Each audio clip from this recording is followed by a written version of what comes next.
दोस्तों कहते हैं कि जब सत्ता का नशा हद से गुजर जाए तो फिर उल्टा नुकसान होता है, और नुकसान होता है तो बात तो होती है।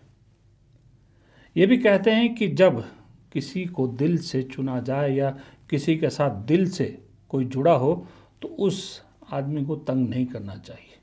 अगर आप उसके देवता को तंग करोगे तो पुजारी आपके खिलाफ खड़ा होगा और बात तो ज़रूर करेगा। और तीसरी बात, राजनेता का अगर राजनीतिक चेहरा आप देखते हैं तो उसका इंसानी चेहरा भी आपको ज़रूर देखना चाहिए, उस पर भी ज़रूर बात होनी चाहिए। नमस्कार, मेरा नाम है प्रदीप चौहान। तमिलनाडु में इस वक्त सरकार नहीं बन पा रही है। राज्यपाल 2 बार विजय थलपति को वापस भेज चुके हैं, ये कहकर कि आप पहले 118 के समर्थन का पूरा चिट्ठी लेके आइए। ये देखिए, गवर्नर हाउस की ये चिट्ठी या प्रेस नोट जो कहें, प्रेस रिलीज़, ये अपने आप में पूरी कहानी बता देता है कि किस तरह से तमिलनाडु के राज्यपाल अपने कार्यक्षेत्र से बाहर जा रहे हैं। कब आपको याद है कि किसी राज्यपाल ने या किसी राष्ट्रपति ने सबसे बड़ी पार्टी को ये कहा हो कि पहले आप पूरा समर्थन दिखाइए, मुझे पूरा नंबर दिखाइए, फिर आप शपथ ले पाएंगे? हमेशा से ये बहुत सारे ऐसे, कम से कम दर्जनों ऐसे मामले हैं जहां पर सबसे बड़ी पार्टी को इनवाइट किया जाता है और वो शपथ लेते हैं और उसके बाद फिर अपनी majority floor of the house में प्रूव करते हैं। अगर ऐसा ना हुआ होता तो क्या देवेंद्र फडणवीस और अजित पवार सुबह 4 बजे शपथ ले पाते? तब भी इसी बीजेपी के गवर्नर थे, क्या उनके पास कोई अलग किताब थी? हमेशा मेजॉरिटी बाद में प्रूव कराई जाती है, लेकिन यहाँ पर गवर्नर साहब दिल्ली के इशारों पर, कहा जा रहा है दिल्ली के इशारों पर जानबूझ के विजय कांग्रेस या टीवी के और कांग्रेस गठबंधन की सरकार को नहीं बनने देना चाह रहे, ताकि हॉर्स ट्रेडिंग के लिए या फिर फ्रस्ट्रेशन के लिए या फिर जोड़ तोड़ के लिए लंबा वक्त मिल सके। ये बिल्कुल कानून का खिलाफ है और कॉन्स्टिट्यूशन के खिलाफ है, और गवर्नर साहब अपने आप का बीजेपी का कार्यकर्ता मानने लग रहे हैं और बीजेपी का और अमित शाह जी का निर्देश में काम कर रहे हैं। क्या ये सोच आ रही है कि मीन्स विजय एक पॉपुलर लीडर है, उनका तरफ से एक चेंज और उम्मीद का ऊपर उनका वोट मिला है और लोगों ने उनका चुनने के लिए वोट डाला है और उनका साथ कांग्रेस अभी सपोर्ट कर रहा है, और इसलिए अभी उनके लिए ये सारे बम्बई जजमेंट, ये सारे चीज़ में ये दिखाती है फ्लोर में डिसाइड करना चाहिए। गवर्नर का भवन में डिसाइड नहीं होता है कितना लोग एमएलए उनका साथ है। एक ही लीडर ने क्लेम किया है, स्टेक किया है, और वो विजय है। मिस्टर विजय का टीवीके का लीडर ने सरकार बनाने के लिए दावा किया है। उनका बुलाने में क्या गवर्नर साहब के क्या तकलीफ है? क्यों बीजेपी वहाँ तमिलनाडु में एक ही एमएलए जीती है, उसका बाद भी बीजेपी ये लोकतंत्र का और लोक का चुनाव का मैंडेट का डिस्टर्ब करने में क्यों लगे हुए बीजेपी? कब तक बीजेपी का ये आदत बदलेगा? देखिए, एक कहावत है कि बारूद के ढेर पर बैठकर आग से नहीं खेलना चाहिए, लेकिन अगर ये आरोप जो लगाए जा रहे हैं कि दिल्ली के कहने पर गवर्नर ये काम कर रहे हैं, तो मैं ये कहना चाहूँगा कि दिल्ली में जो भी ये सब करा रहे हैं, जाहिर सी बात है गृह मंत्री अमित शाह की तरफ इशारा है।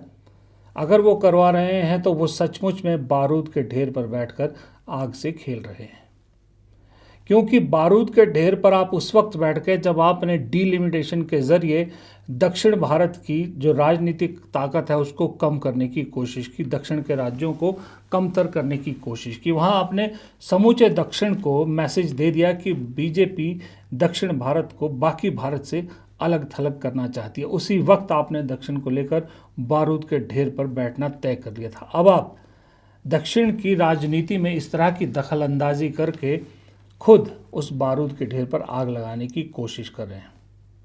यहाँ तक कि स्टालिन, जो अब मुख्यमंत्री नहीं रहे, जो हारे हैं, वो भी ये कह रहे हैं कि भाई टीवीके की सरकार बनने दी जानी चाहिए, उन्हें मौका दिया जाना चाहिए। सिंगल लार्जेस्ट पार्टी है, किसी और पार्टी ने स्टेक नहीं किया, किसी और पार्टी ने सरकार बनाने का दावा नहीं किया, फिर भी राज्यपाल साहब एक्स्ट्रा कॉन्स्टिट्यूशनल पावर्स का इस्तेमाल कर रहे हैं। ये पहली बार देखा इस देश में। खैर, बहुत सारी चीज़ें पहली बार हो रही। मैं क्यों कह रहा हूँ कि अगर अमित शाह ये कर रहे हैं तो बारूद के ढेर पर बैठकर चिंगारी लगाने का वो काम कर रहे हैं। उसकी वजह है, देखिए, उसकी वजह है कि दक्षिण में अगर इस तरह की दखलंदाजी की तो बीजेपी के लिए जो भी इक्का दुक्का तिक्का सीट कहीं आ रही है ना, 3 केरला में, 2 यहाँ पर, ये वो भी दक्षिण भारत एकदम से बंद कर देगा।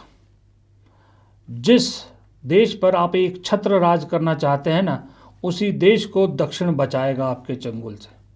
लोग ये कह रहे हैं कि बीजेपी जिस तरह से दक्षिण भारत को अलग थलग करने की कोशिश कर रही है, ऐसा ना हो 2029 में 100 प्लस कांग्रेस गठबंधन सीट अकेले दक्षिण से ले आए। आप अंदाज़ा इस बात से लगाइए कि इस वक्त भी दक्षिण की 130 सीटों में से, तकरीबन 130 सीटों में से 40 सीटें कांग्रेस की अकेले दक्षिण से है। 130 सीटें, जिसमें 20 केरला से, तमिलनाडु की 39, कर्नाटक की 28, तेलंगाना की 17, आंध्र प्रदेश की 25 और पुडुचेरी की 1। अभी आपकी सीटों का नंबर नहीं बढ़ा है, अभी भी आप 543 पे ही है और 29 आपको 543 पर ही लड़ना है। 100 प्लस सीट अगर कांग्रेस गठबंधन दक्षिण से ले आया ना, तो बीजेपी को सत्ता से बाहर जाने और कांग्रेस को सत्ता में बैठने से गठबंधन के साथ कोई नहीं रोक सकता। और ये माहौल खुद बीजेपी तैयार करी कि दक्षिण से 100 प्लस सीट मिल जाए विपक्ष को, इंडिया गठबंधन को या कांग्रेस प्लस को। इसके अलावा एक जो डर है ना, कुछ डर, वो डर दरअसल अमित शाह से ये काम करवा रहा है। वो डर ये है कि कर्नाटक तो गया, जो विजय फैक्टर है, विजय फैक्टर सिर्फ तमिलनाडु तक नहीं है। आपको ये समझना होगा कि दक्षिण भारत के जो स्टार होते हैं, सुपरस्टार, उनका सभी राज्यों में पूरा जो है वो एक इफेक्ट होता है। वो तेलुगु में भी होता है, वो तमिल में भी होता है, वो मलयालम में भी होता है, वो कन्नड़ में भी होता है। इनकी फिल्में सब जगह चलती है। जब विजय फैक्टर के डर का अंदाज़ा आप इस बात से लगा सकते हैं कि इधर विजय थलपति सीएम बनने की उसमें है, तो उधर आईटी सेल ने पवन कल्याण जो उप मुख्यमंत्री हैं आंध्र प्रदेश में, उनको लेके एक मुहिम शुरू की है कि विजय कभी भी पवन कल्याण के जो करिश्मा है उसको मैच नहीं कर सकते, जबकि सब जानते हैं कि विजय पवन कल्याण से कहीं बड़े स्टार हैं। बीजेपी को शायद ये डर है कि विजय का जो इफ़ेक्ट है कांग्रेस के साथ, कांग्रेस विजय प्लस का जो इफ़ेक्ट है वो सिर्फ तमिलनाडु तक नहीं रहेगा, उसका असर आंध्र प्रदेश में भी होगा। और अगर आंध्र प्रदेश में असर होगा, स्टार पावर विजय की वहाँ भी काम करेगी, तो अगली बार टीडीपी के लिए वहाँ पर मुश्किल हो जाएगा। टीडीपी बाहर तो मतलब कि बीजेपी की जो थोड़ी सी एक पूंछ पकड़ के वहाँ बैठी है वो भी छूट जाएगी। कर्नाटक में इस वक्त बीजेपी को सबसे बड़ा क्राइसिस ये है कि लीडरलेस पार्टी है वहाँ पर। येदियुरप्पा में वो दम रहा नहीं, बाकी कोई बड़ा नेता है नहीं। कर्नाटक में भी सिर्फ कांग्रेस को इतना करना है कि जल्द से जल्द अपने सबसे बड़े रणनीतिकार को मुख्यमंत्री की कुर्सी पर बिठाना। वो हैं डीके शिव कुमार। अगर कांग्रेस जल्द से जल्द डीके शिव कुमार को मुख्यमंत्री की कुर्सी पर बैठा देती है तो गारंटेड है कि कांग्रेस की सरकार वहाँ रिपीट होगी, क्योंकि एक तो डीके शिव कुमार चाणक्य में जो है वो भी अपने पार्टी में सबसे बड़े चाणक्य हैं। दूसरी बात, लीडरलेस बीजेपी के पास कोई चेहरा नहीं है। तो आपने तमिलनाडु अपनी गलती से, इन हरकतों की वजह से आपके लिए और अपने सहयोगियों के लिए ख़त्म कर दिया। केरल बस की बात है नहीं, वहाँ कांग्रेस की सरकार आ गई है अब। कर्नाटक डीके शिव कुमार सील कर देंगे। दूसरी तरफ ये डर है कि शायद चंद्रबाबू नायडू का भी दिल बदल जाएगा, क्योंकि उनको भी राजनीति तो दक्षिण में ही करनी है और दक्षिण के साथ जो सौतेला व्यवहार बीजेपी कर रही है वो जानते हैं नायडू कि वो भारी पड़ेगा, इसलिए मजबूरी है एक दिन वो बीजेपी का साथ छोड़ेंगे। राहुल गांधी में अलग क्या है, ये वीडियो देखिए आपकी स्क्रीन पर। एक बुजुर्ग मल्लिकार्जुन खड़गे, नेचुरली बात है बुजुर्ग आदमी है, जूते पहनने में दिक्कत होती है। कांग्रेस के ही टीम के एक सदस्य पैरों से उनके जूते उनकी तरफ कर रहे हैं, लेकिन राहुल गांधी ने एक पुत्र की तरह हाथों से मल्लिकार्जुन खड़गे के जूते उनके पैरों के पास किए। वही मल्लिकार्जुन खड़गे, वही राहुल गांधी जिनको लेके बीजेपी वाले आए दिन कहते हैं कि राहुल गांधी मल्लिकार्जुन खड़गे की इंसल्ट करते हैं क्योंकि वो दलित है। शायद सच बताऊं, आज की डेट में एक बेटा भी बाप की इतनी रिस्पेक्ट नहीं करता जितना राहुल गांधी मल्लिकार्जुन खड़गे की रिस्पेक्ट करते हैं। ये वीडियो मुझे इसलिए आपको शुरू में दिखाना था कि दरअसल राजनीति सिर्फ गठजोड़, सरकार, ये सभी नहीं होते। राजनीति से जुड़े लोगों के दूसरे पहलुओं पर भी कभी कभी बात होनी चाहिए। और राहुल गांधी के इस वीडियो पर मुझे मुनव्वर राणा, मशहूर शायर मुनव्वर राणा का एक शेर बहुत बहुत सटीक बैठता नज़र आया। मुझे पूरी तरह से याद नहीं हो रहा, इसलिए मैं पढ़ के आपको वो शेर सुनाता हूँ। मुनव्वर राणा ने कहा है कि दिल ऐसा के सीधे किए जूतों भी बड़ों के, दिल ऐसा कि सीधे किए जूते भी बड़ों के, जिद ऐसी कि खुद ताज उठाकर नहीं पहना। ये राहुल गांधी पे एकदम सटीक बैठता है। इस पूरे वीडियो के साथ इस शेर को जोड़ के देखिए, आपको राहुल गांधी की पूरी पर्सनैलिटी नज़र आ जाती है। शायद उन बीजेपी के लोगों को आईने में अपने आप को देखना चाहिए जो राहुल गांधी पर ये आरोप लगाते हैं कि वो बुज़ुर्गों की इंसल्ट करते हैं, खास करके मल्लिकार्जुन खड़गे की।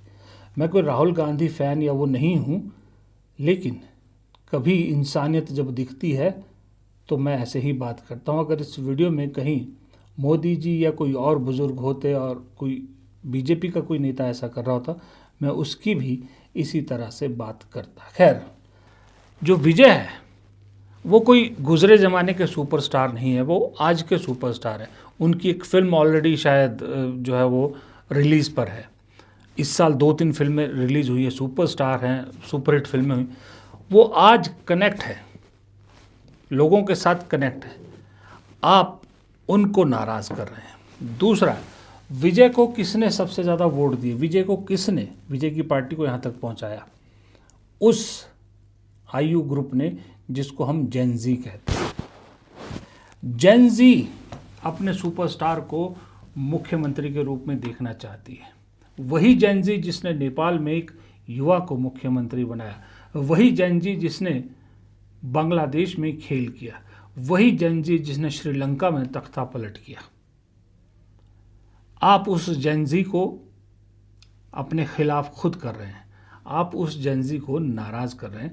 वो जेन ज़ी वैसे ही बेरोज़गारी से परेशान है, महंगाई से तो छोड़िए, वो जो पेपर लीक है उससे परेशान है, जॉब्स की कमी की वजह से परेशान है, आईआईटी के पास आउट लोगों को भी नौकरियां नहीं मिल रही तो दूसरों को कहाँ मिलेगी, उससे परेशान है, अपॉर्चुनिटीज़ की कमी है उससे परेशान है। आप उसे, और जो एक सुपरस्टार का जो उनकी पसंदीदा सुपरस्टार है, आप उसे तंग करके और अपने खिलाफ कर रहे हैं। इसलिए मैं कह रहा हूँ कि बारूद के ढेर पे बैठकर आग से मत खेलिए। लेकिन क्या करें, नशे, सत्ता का जो नशा होता है वो बहुत ख़तरनाक होता है।